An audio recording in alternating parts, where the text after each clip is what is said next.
TV Al-Waha. Hot Inspiration.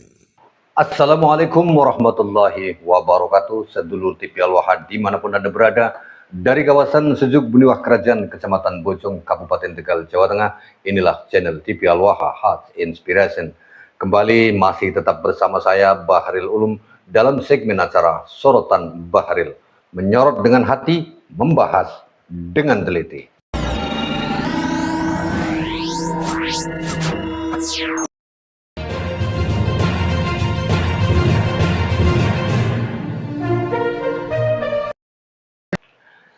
Sedulur TV Al-Waha, kali ini kembali kita harus menyampaikan tentang kekacauan Rizik Syihab dalam silsilahnya, di mana ternyata silsilahnya baru saja diketahui beberapa tahun yang lalu, yang seharusnya sejak lahir dia sudah terverifikasi sebagai Khabib.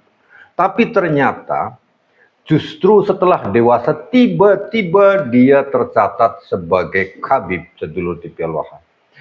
Kita akan menemukan fakta-fakta dan datanya di mana tiba-tiba saja Rizik Syihab itu menjadi Khabib karena satu kepentingan.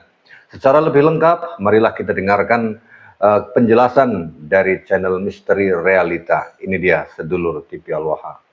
Sebuah fakta mengejutkan terungkap berdasarkan pemberitaan di laman Pikiran Rakyat Bekasi yang tayang 14 November tahun 2020.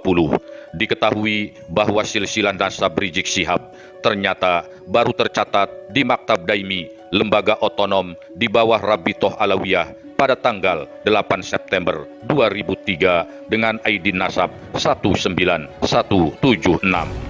Silsilah ini tercantum dalam buku induk Rabitoh Alawiyah berjudul Syajarah As-Sa'dah Al-Ashraf Al-Alawiyin, Juz 2, halaman 236. Disebutkan bahwa Rizik berasal dari marga Syihab atau bin Syihabuddin, salah satu cabang dari keturunan Muhammad Al-Faqih Al-Muqaddam bin Ali. Bisa jadi banyak pihak, khususnya para mukibin Rizik Syihab, yang bertanya-tanya mengapakah verifikasi silsilahnya baru tercatat secara resmi pada tahun 2003. Mengapa tidak di masa yang lebih awal, jika memang garis silsilah nasabnya sudah jelas sehingga tak memerlukan verifikasi yang rumit dan memakan waktu lama. Nah, itu sedulur TV Al-Waha, di mana pada tahun 2003, kalau ini jadi sesuatu yang membagongkan dan tentu saja mendengarnya jadi ketawa, saya sendiri jadi ketawa. FPI itu didirikan oleh Rizik Syihab tahun 98-an, di mana ketika itu dia didaulat oleh beberapa jenderal untuk menjadi ketua PAM Swakarsa di zaman Soeharto dahulu. Setelah era Soeharto itu selesai, kemudian PAM Swakarsa dibubarkan dan dia tidak mau membubarkan diri. Dibentuklah yang namanya FPI. Nah, dari situlah kemudian muncul pangkat-pangkat Habib. Di antaranya itu Rizik Syihab. Ya. Nah, Rizik Syihab ini mulai muncul awal 2000-an lah. Saya dulu pernah pertama kali mewawancarai dia, mewawancarai Rizik Syihab dulu itu ya. Dulu saya mewawancarai Rizik Syihab sekitar tahun 2001. Tahun 2001 saya pernah mewawancarai Rizik Syihab. Ketika itu dia ngobrol banyak. Saya nggak akan menceritakan peristiwa wawancara saya dengan Rizik Syihab ini. Kita akan melihat bagaimana satu keanehan. Rizik Syihab usianya sekarang udah 60 lebih kan, udah 60-an. Nah, kenapa baru setelah dewasa dia dicatat sebagai Khabib di Rabitoh Alawiyah? Kok nggak begitu lahir dicatat, saudara? Kan aneh ini, aneh. Jadi kita lanjutkan penjelasannya. Sulit untuk menjawab kedua pertanyaan tersebut. Satu-satunya kemungkinan pencatatan ini sengaja dilakukan pada tahun 2003 karena kebutuhan akan legitimasi administratif yang lebih kuat, mengingat saat itu peran dan posisi Rizik Syihab di panggung nasional melalui organisasi Front Pembela Islam atau FPI memang sedang sangat menguat pula. Dengan melihat waktu pencatatan di tahun 2003 tersebut, maka bisa disimpulkan Rizik Syihab baru resmi diakui nasabnya selama 23 tahun. Jadi baru 23 tahun itu nasabnya si Rizik Syihab itu diakui sebagai Habib. Sebagai orang yang katanya mengaku sebagai keturunan Nabi Muhammad. Takbir. Begitu. Baru 23 tahun jadi Habib. Wah, itu sudah mencak-mencaknya luar biasa. Nah, sebelumnya apa ya? Sebelumnya Habib atau bukan ya? Kon dicatat baru 23 tahun yang lalu. Sementara usianya sudah hampir 70 tahun, saudare. Aneh kan? Ada apa ini? Kritik tajam Kiai Haji Imaduddin Usman Al-Bantani yang tegas menyatakan bahwa mata rantai nasab klan Ba'alawi terputus pada sosok Ubaidillah karena tidak tercantum dalam kitab-kitab nasab sejaman. Oleh para pembela Ba'alawi coba dipatahkan dengan satu argumen klasik, yakni metode suhroh wal istifadoh, yang berarti ketenaran dan pengakuan luas dari para ulama selama berabad-abad. Menurut mereka, jika suatu nasab telah diakui dan diwariskan secara luas, maka itu sudah cukup kuat. Bahkan lebih jauh, mereka juga menilai bahwa syarat Kiai Haji Imaduddin yang mengharuskan adanya kitab nasab sejaman dari abad ke-4 hingga ke-8 Hijriah adalah syarat yang mengada-ada dan menyalahi kaidah ilmu nasab. Karena menurut mereka, ketiadaan nama dalam satu kitab tidak otomatis berarti sosok tersebut tidak pernah ada. Namun masalahnya tidak hanya berhenti pada kritik Kiai Haji Imaduddin Usman Al-Bantani. Satu pertanyaan besar pun menggema, bagaimana mungkin sekelompok orang dengan haplogrup G mengklaim tersambung nasabnya kepada Bani Hasyim yang secara internasional dikenal memiliki haplogrup J1. Pertanyaan ini tak pernah dijawab secara tuntas. Ketika tuntutan tes DNA ini semakin menguat, muncul respon yang sangat mengejutkan. Kubu pembela Ba'alawi yang dikomandoi oleh Rizik Syihab justru memvonis bahwa tes DNA haram hukumnya digunakan dalam penetapan nasab. Silsilah nasab Ba'alawi memang penuh dengan problematika. Untuk melihat masalah ini secara lebih spesifik, kita bisa memulai dari satu contoh konkret, yakni dari silsilah nasab Rizik Syihab itu sendiri. Rantai silsilah ini tertulis dalam buku Dialog FPI dan kemudian divisualisasikan dalam bentuk infografik oleh laman pinterpolitik.com dalam artikel berjudul Sejarah FPI yang sudah ditayangkan sekitar 9 tahun silam. Sekilas apa yang tersaji pada infografik tersebut terlihat sangat meyakinkan. Namun ketika diteliti lebih dalam, justru muncul kejanggalan-kejanggalan yang sangat serius. Berikut beberapa di antaranya. Pertama, generasi 12 dan 13 terpisah 4 tahun. Sang anak lahir 4 tahun setelah ayahnya wafat. Hal yang tak mungkin terjadi sebab 1000 tahun yang lalu belum ada teknologi bayi tabung. Kedua, Muhammad Al-Faqih Al-Muqaddam lahir mendahului ayahnya. Faqih Al-Muqaddam adalah sesepuh dari sebagian besar keturunan Ba'alawi yang tersebar di dunia, termasuk di Indonesia.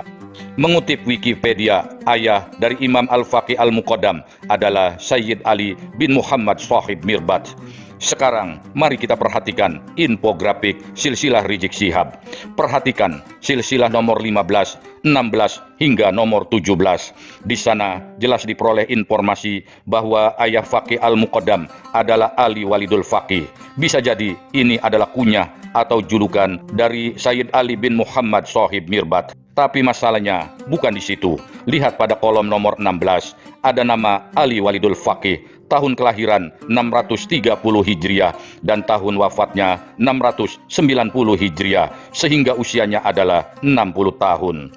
Lalu mari kita lihat pada kolom nomor 17 ada nama M. Al-Faqih Muqaddam, tahun kelahiran 574 Hijriah dan tahun wafatnya 653 Hijriah, sehingga usianya adalah 79 tahun.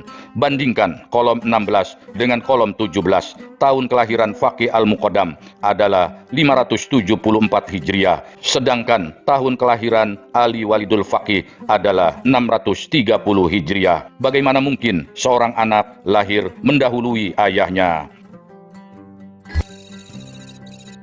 Ketiga, punya anak menjelang wafat.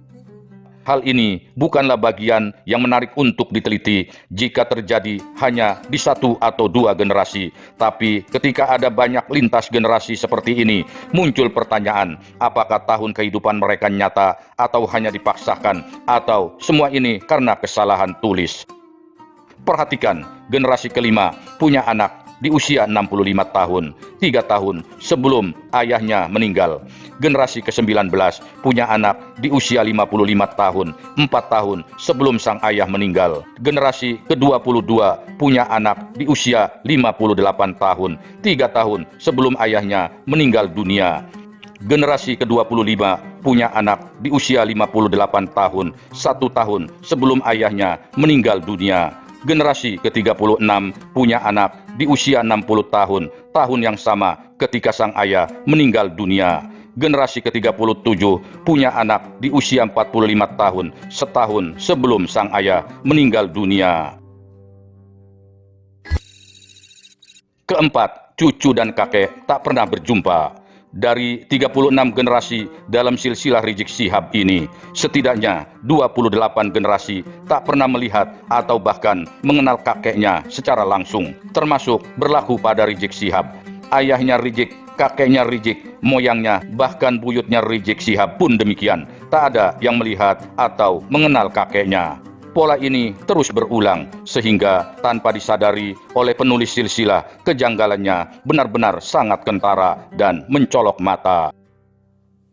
Infografik ini jelas menimbulkan banyak pertanyaan. Misteri Realita hanya menyajikan analisa berdasarkan infografik yang telah beredar di ranah publik.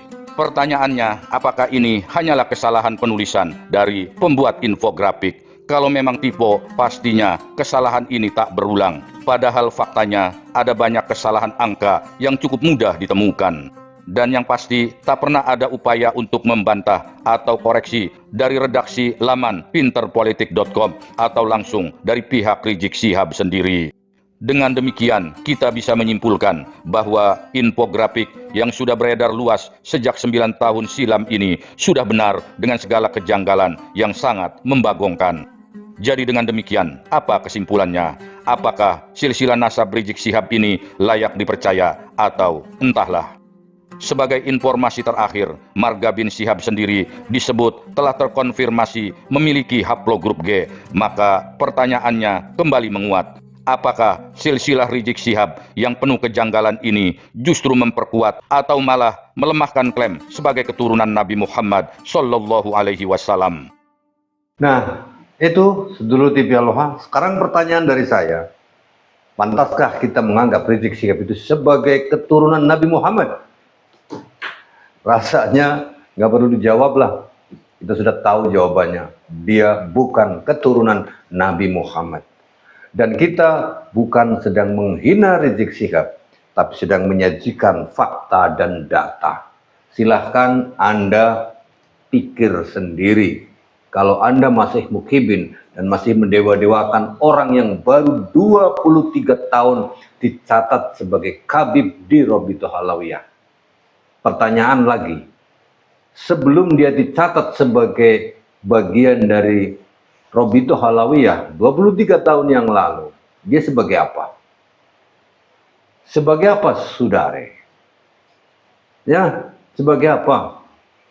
Kalau lembaga pencatatan silsilah atau keturunan, ya mestinya dicatat begitu lahir ada dicatat terus kan. Indonesia juga begitu.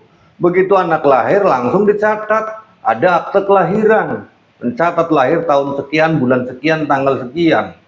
Lah ini si Rizik Syihab udah tua bangka baru dicatat silsilahnya. Bagaimana ini? Itu saja. Pikir sendiri dah. Saya Baharil Ulum. Assalamualaikum warahmatullahi wabarakatuh.